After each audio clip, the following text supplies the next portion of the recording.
What is up, beautiful people? Welcome back to my channel. My name is Alexis Kimberly if this is your first time here. In today's video, we are doing a part 2 to our original frequently asked questions on Texlaxed hair. But before we get into that, you're definitely going to want to hit that like button as well as the red button down below, the subscribe button, and the notification bell so that you can be alerted every time I upload a video every Wednesday and Sunday. Okay, so the first question comes from Cassidy Vickers, and she wrote under my Truth Behind Texturizers video. So I did it without really searching into it.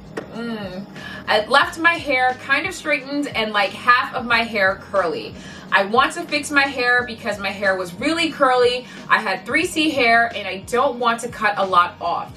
Is there any way I can fix it without cutting a lot of hair? Cassidy, I completely feel you on this. I've done things to my hair that I kind of wish I could pull the reset button and start over again, so I get how you're feeling. Unfortunately though, texturizers, just like relaxers, are permanent processes. If your goal is to fix what situation you've got going on there, the only way really to do that is to cut the hair out. You can go to a professional, have a consultation with a professional, and talk about potentially doing some sort of corrective relaxer to even out the textures in your hair. I do not at all advise that you do any sort of additional chemical treatment to your hair without a professional. But in the meantime, I would say that you should definitely get some Olaplex number 3. It's a bond builder. It works inside the hair shaft,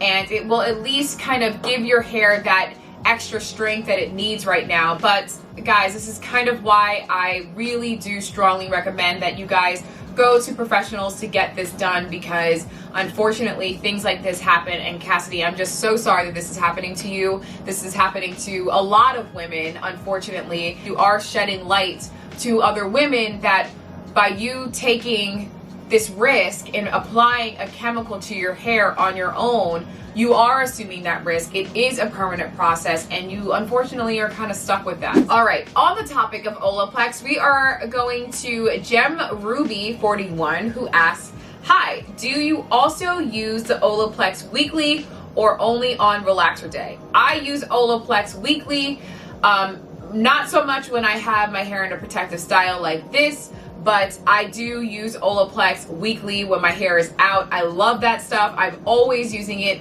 Yes, it is safe on relaxed hair. You can absolutely use it weekly. The instructions say you can leave it on your hair for 10 minutes or longer. I leave it on at least 10 minutes, probably closer to 30 minutes each week. I love it, and I immediately felt a result. So yes, I use it on a weekly basis. Okay, so next question is a great question. It comes from Melanin Trini. And she writes, new subscriber here, great video. Thank you, boo, and welcome to the fam.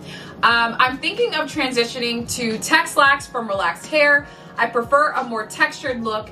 Has anyone done this and is willing to give me more info? Great question. And Melanin Trini, I love that you are posing this question to the broader audience, to the broader group. There are so many intelligent people who comment under these videos. You guys are teaching me every day, so definitely great that you're asking the broader group. I do want to answer this question for you. I just first also want to refer you to my transitioning from relaxed to Texlaxed video, because I do answer a lot of just those common questions that you might be asking yourself in your transition.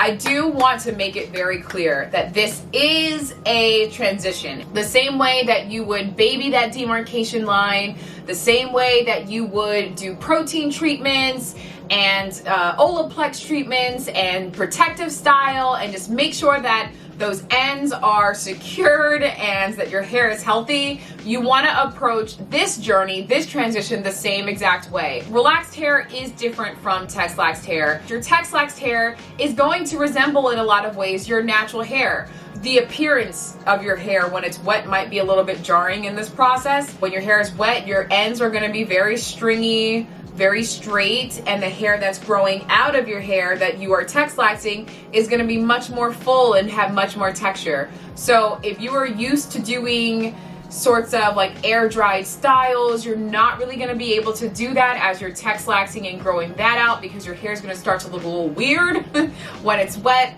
So just be aware of that. But it's absolutely possible with the right maintenance and right care. You just really have to take it seriously and treat it like it is a transition. Okay, dokay.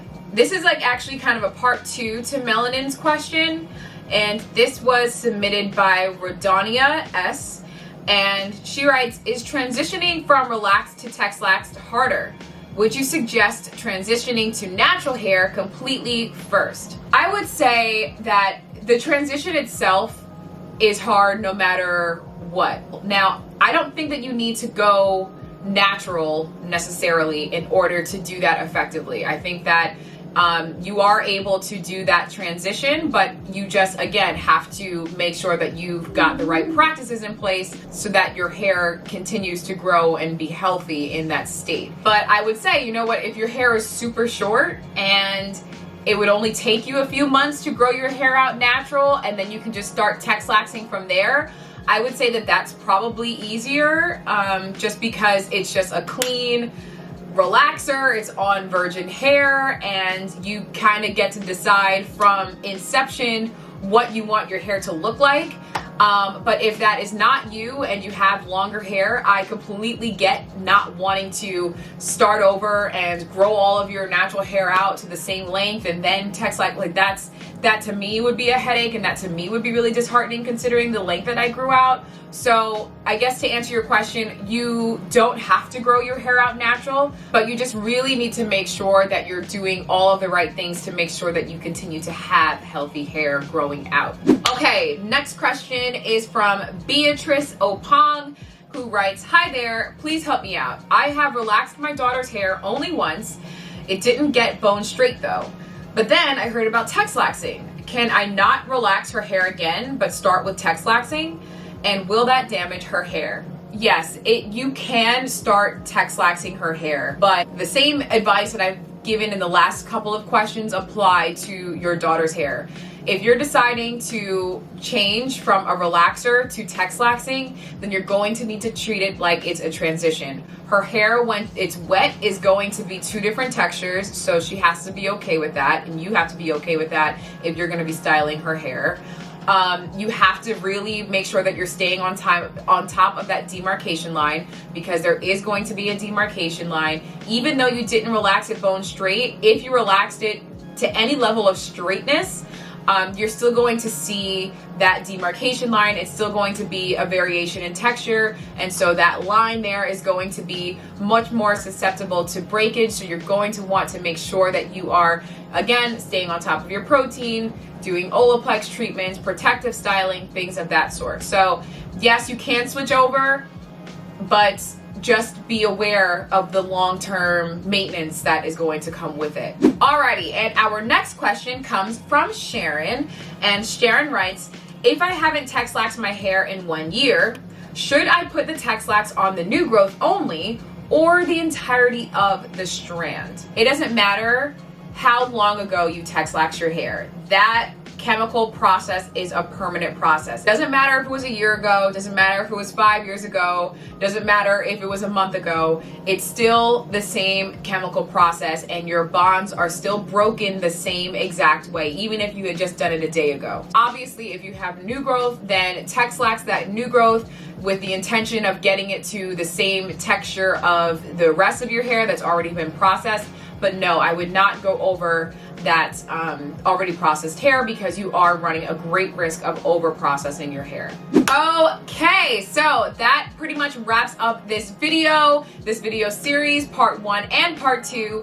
I know that I'm going to get more questions. The more questions that you ask, the more answers I give, and the more follow-up questions there are. So I'm sure I'm going to get many more questions, and we can absolutely do this again. I do want to give some shout outs though. There are a number of people who have been regularly commenting on my videos, have been liking, have that notification bell turned on, and there are so many of you guys, and I can only really name a few, but I do want to just make a shout out quickly to some of those people who have really just been like stuck by and just have been like so awesome. So Zainab Mukhtar, Martha Bell, Fish Chicken, I appreciate you, Fish Chicken, Precious Mispa, I know I probably pronounced that wrong, but girl, I see you, we're always chatting, I appreciate you. Arlita, you're always just giving such great advice in your comments, so that is like, if you guys see a comment from Arlita, you definitely need to read that because she be knowing.